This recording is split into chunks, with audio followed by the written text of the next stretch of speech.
पिछली वीडियो में हम लोगों ने देखा कि कौन से अकाउंट्स इंक्रीज हो तो डेबिट होते हैं और कौन से अकाउंट डिक्रीज हो तो क्रेडिट होते हैं। अब हम आप लोग अपनी बुक है आपकी mix and mix chapter number 3, उसमें सेम यही ट्रांजेक्शन्स दी हुई हैं। मैंने इनको रजिस्टर पे नोट डाउन किया just for the sake of your convenience, ताकि आप लोगों को थोड़ी सी अंडरस्टैंडिंग हो जाए। तो इसके अंदर वो कह रहा है सबसे पहली ट्रांजेक्शन आपकी जनरल की, issued 8,000 share of 10 par value. 8,000 share हैं और 10 उनकी पार वैल्यू है, तो उसने कैपिटल स्टॉक इशू किया है जो पब्लिक परचेज करेगी। पब्लिक परचेज करेगी जिस तरह आप लोगों को ये चैप्टर नंबर 2 वाली ट्रांजैक्शन है कंटिन्यू हो रही है, जिसमें ओवरनाइट बिजनेस था। मैकब्रॉन फैमिली ने एक बिज़नेस स्टार्ट किया था जिसका नाम था ओवरनाइट। उन्होंने ऑटो रिपेयर सर्विसेज प्रोवाइड करना शुरू की थी। ऑटो रिपेयर सर्विसेज प्रोवाइड कर रहे थे वो, तो उसके अंदर उसने कहा था कि ये फैमिली के अंदर ही शेयर्स इशू करेंगे, फैमिली शेयर्स परचेज करेगी और इनके पास इन्वेस्टमेंट आएगी। तो उसने 8,000 शेयर्स इशू किए थे और एक शेयर था $10 का। तो कितनी इन्वेस्टमेंट आई? 8,000 मल्टीप्लाई बाई 10, 8,000 की इन्वेस्टमेंट आई थी। जिससे वो कैश आया था, उसके पास तो कैश इंक्रीज हो रहा था और साथ हमारे पास क्या हो रहा था? कैपिटल स्टॉक, जो कि अगर आपको याद हो आपने अकाउंटिंग इक्वेशन में एसेट साइड पे कैश लिखा था और इक्विटी साइड पे कैपिटल स्टॉक लिखा था। तो अब अगर आपका 80,000 कैश इंक्रीज हो रहा है तो कैश आपका क्या होता है? आप ये वाला टेबल सामने बना कर रखेंगे, आपको आइडिया होगा। कैश लिखा हुआ है आपका एसेट साइड के सामने, यानी कि कैश इंक्रीज हो रहा है। अब आपका कैश अगर इंक्रीज हो रहा है तो क्या होना चाहिए? डेबिट होना चाहिए। तो ये कैश इसने कर दिया 80,000 से डेबिट, और कैपिटल स्टॉक क्या है आपका? इक्विटी इंक्रीज हो रही है। इक्विटी इंक्रीज हो रही है तो क्या हो जाएगी? आपकी क्रेडिट हो जाएगी। तो ये आपने क्रेडिट साइड पे लिख दिया। तो duality of equation, debit side is equals to credit side, ये आपकी बिल्कुल ठीक है। उसके बाद उसने कहा था कि उसने की है नेक्स्ट ट्रांजैक्शन। नेक्स्ट ट्रांजैक्शन उसने किया है कि उसको अपने बिजनेस के लिए लैंड की ज़रूरत थी। उसने लैंड परचेज किया 52,000 की, ठीक है, और कैश पे किया 52,000। तो लैंड आपका क्या होता है? एसेट होता है। अब उसने एसेट परचेज किया, एसेट उसके बिजनेस में आ रहा है, इंक्रीज हो रहा है, इंक्रीज होगा तो एसेट इंक्रीज होगा तो क्या होना चाहिए? डेबिट। अब एक लैंड लिख दिया हमने डेबिट। डेबिट साइड थोड़ी सी इस साइड पे होती है, क्रेडिट साइड थोड़ी सी हमारी इस साइड पे होती है।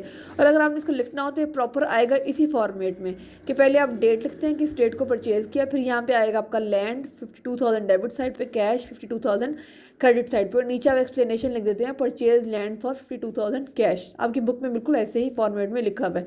यहाँ पे मैंने जस्ट वैसी आपकी एंट्री आपको लिखने के लिए, समझाने के लिए ऐसे लिख दिया कि आपने लैंड परचेज की, लैंड आपका एसेट था, एसेट इंक्रीज हुआ तो डेबिट हो गया। कैश आपने पे किया, कैश आपका एसेट था, एसेट पे किया, एसेट डिक्रीज हुआ है तो क्रेडिट हो गया। इसलिए लैंड होगी डेबिट और कैश हो गया आपका क्रेडिट। उसके बाद उसकी थर्ड ट्रांजेक्शन थी, ट्रांजेक्शन नंबर 3 थी, purchase a building for garage. उसने गैरेज के लिए उसको एक बिल्डिंग की रिक्वायरमेंट थी जो थी $36,000 की। उसने कहा $36,000 की बिल्डिंग उसने परचेज कर ली, जिसमें से अभी तक उसने सिर्फ 6,000 पे किया है। बाकी उसने क्या किया कि उसने रिटर्न प्रॉमिसरी नोट साइन कर लिया, नोट पेबल लिख लिया कि मैं बाकी 30,000 पेमेंट बाद में कर दूंगा, बाद में मैं पे करूंगा। तो 36,000 की बिल्डिंग उसने परचेज किया। अब आप खुद सोचें, बिल्डिंग तो बिल्डिंग क्या होगी? हमारी एसेट होगी, और एसेट जब इंक्रीज होगा तो क्या होना चाहिए? डेबिट होना चाहिए। तो बिल्डिंग हमने कर दी 36,000 से डेबिट।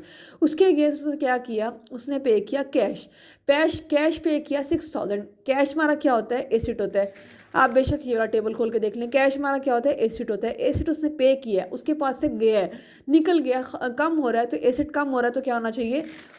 क्रेडिट। तो यहाँ पे उसने क्या कर दिया? कैश 6,000 से क्रेडिट कर दिया। अब अगर आप देखें, debit side is not equal to credit side, duality of principle तो ठीक नहीं हो रहा। बाकी हम लोग देखेंगे कि हम ऐसी क्या चीज़ मिस कर रहे हैं जिसकी वजह से हमारी एंट्री ठीक नहीं हो रही। तो उसने कहा कि उसने लाइबिलिटी भी क्रिएट हुई है, उसने पैसे बाद में पे करने हैं 30,000।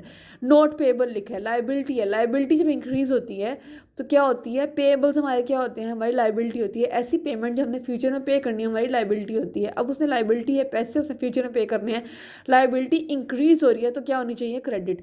तो इधर उसने कैश भी क्रेडिट किया और नोट पेएबल भी क्रेडिट किया। 30,000 प्लस 6,000 इज इक्वल टू 36,000।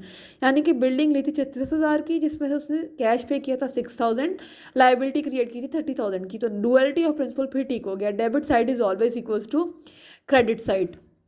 ये हमारा पहला स्टेप है अकाउंटिंग साइकिल का, जर्नलाइजिंग ट्रांजैक्शन। उसके बाद फोर्थ ट्रांजैक्शन थी, आप बेशक अपनी मिक्स एंड मिक्स की बुक खोल के देख लें, सेम उसी अरेंजमेंट में आपकी ट्रांजैक्शंस आ रही हैं। Purchase tools and equipment for 13,800। उसने 13,800 के टूल्स एंड इक्विपमेंट परचेज किए हैं और उसकी पेमेंट उसने कहा है कि ये जो है वो पे करेगा आफ्टर 30 डेज।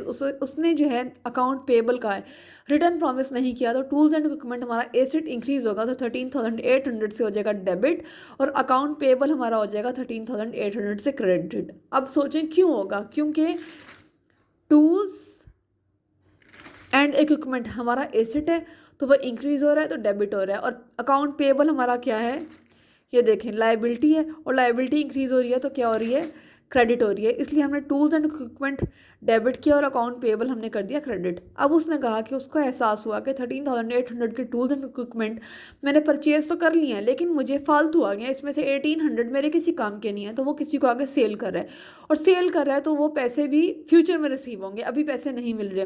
तो जो पैसे फ्यूचर में रिसीव होने होते हैं हमारे क्या होते हैं, अकाउंट रिसीवेबल। ऐसे पैसे जो हमें फ्यूचर में रिसीव होने हैं वो हमारे क्या होते हैं, अकाउंट रिसीवेबल होते हैं। तो वो कह रहे हैं अकाउंट रिसीवेबल इंक्रीज हो रहा है, अकाउंट रिसीवेबल हमारा क्या होता है, एसेट होता है, तो एसेट इंक्रीज हो रहा है तो डेबिट, और टूल्स वो बेच रहे हैं, टूल्स उसके पास से कम हो रहे हैं, कम हो रहे हैं तो डिक्रीज हो रहे हैं, डिक्रीज होंगे तो क्या हो जाएंगे, क्रेडिट हो जाएंगे।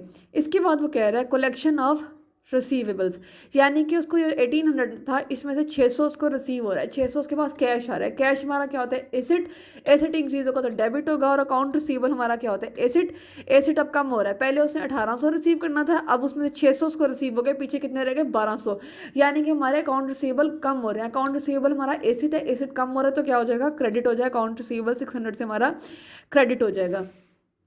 इसके बाद उसने कहा कि उसने जो लाइबिलिटी पे करनी थी, जो अकाउंट पेबल पे करने थे, उसने ये इधर कितने के पे करने थे अकाउंट पेबल, 13,800 के, उसमें से वो पे कर रहा है 6,800 पे कर रहा है। तो किस तरह पे कर रहा होगा, कैश पे कर रहा होगा, कैश हमारा एसेट है, एसेट कम होगा तो क्रेडिट हो जाएगा, और अकाउंट पेबल है, अकाउंट पेबल हमारी लाइबिलिटी है, लाइबिलिटी कम होगी तो डेबिट होगी, इसीलिए यहाँ पे हमने अकाउंट पेबल को डेबिट कर दिया है, debit, account payable debit and cash credit. उसके बाद वो कह रहे हैं, ये आप थोड़ा सा आगे चलेंगे तो एंड में आपकी दो तीन एंट्रीज हैं कि उसने सर्विसेज प्रोवाइड की 2200 कैश की उसने सर्विसेज प्रोवाइड की हैं, तो कैश उसके पास आ रहा है, एसेट इंक्रीज हो रहा है तो डेबिट होगा। सर्विसेज प्रोवाइड किए हैं, सर्विसेज प्रोवाइड किए हैं, रेवेन्यू प्रोवाइड किया है, दो तरह का रेवेन्यू होता है, सेल्स रेवेन्यू एंड, ये आप इधर देखें, sales revenue and service revenue. अब सर्विस प्रोवाइड किया, रेवेन्यू इंक्रीज हो रहा है, इंक्रीज होगा तो क्या होगा, क्रेडिट होगा, इसीलिए यहाँ पे इसने क्या कर दिया, रिपेयर सर्विस रेवेन्यू क्रेडिट कर दिया। उसके बाद उसने कहा कि एम्प्लॉयज़ को उसने वेजेस पे किए हैं 1200 की। वेज एक्सपेंस है, वेजेस और सैलरीज में क्या फ़र्क होता है, वेजेस होती हैं daily base per hour base, और सैलरी होती है पर मंथ की सैलरी। तो उसने वेजेस पे किए हैं तो वेज एक्सपेंस इंक्रीज हो रहा है, एक्सपेंस जब भी इंक्रीज होता है तो ये देखिए एक्सपेंस इंक्रीज होता है तो डेबिट होता है, तो ये आपने कर दिया डेबिट। और कैश उसने पे किया तो कैश एसेट है, एसेट डिक्रीज हुआ तो क्या हो गया, क्रेडिट। उसके बाद उसने कहा declared and paid cash dividends of 3200। Dividends क्या होते हैं कि आपने अपने शेयर होल्डर्स को प्रॉफिट डिस्ट्रीब्यूट किया, आपकी क्या है, डिविडेंड्स हैं, ठीक है। अब उसने कहा डिविडेंड पे करेंगे तो डिविडेंड डेबिट होगा, कैश क्रेडिट होगा। ये बात तो समझ आ गई है, कैश पे कर रहे थे, कैश डिक्रीज हो रहा है तो वो क्रेडिट हो रहा है, डिविडेंड हमारा डेबिट क्यों हो रहा है, ये बात आपको समझ नहीं आई। बहुत सारे बच्चे समझते हैं कि शायद डिविडेंड एक्सपेंस है, no, dividend is not expense. Dividend को हम इसलिए डेबिट करते हैं क्योंकि डिविडेंड हमारा निकलता है इक्विटी पोर्शन से, इक्विटी में हमारा रिटेन अर्निंग री इन्वेस्टमेंट्स में से हम पे करते हैं, तो इक्विटी पोर्शन में से जब हम पे करते हैं इक्विटी डिक्रीज हो जाती है तो क्या होती है, डेबिट हो जाती है, इसलिए dividend debit and cash credit. तो ये हमारा था स्टेप नंबर 1। यहाँ पे मैंने प्रॉपर बनाया हुआ है journal of overnight auto repair services. ये सारी एंट्रीज मैंने वैसी लिखी हैं, cash, debit, capital, stocks, credit. ये देखिए ये डेट आ गई, अकाउंट टाइटल एंड एक्सप्लेनेशन आ गई, ये कैश डेबिट साइड पे, कैपिटल स्टॉक क्रेडिट साइड पे, और नीचे एक्सप्लेनेशन आ गई, owner invest cash in business. ऐसे सारी एंट्रीज हम पास करते हैं तो हमारा क्या बन जाता है, अकाउंटिंग साइकिल का फर्स्ट स्टेप सॉल्व हो जाता है, which is basic accounting cycle का पहला स्टेप है जर्नल जो हमने कर लिया। इसके बाद नेक्स्ट स्टेप हमारे पास आता है टी अकाउंट्स, जो हम बनाएंगे अपनी नेक्स्ट वीडियो के अंदर, ठीक है।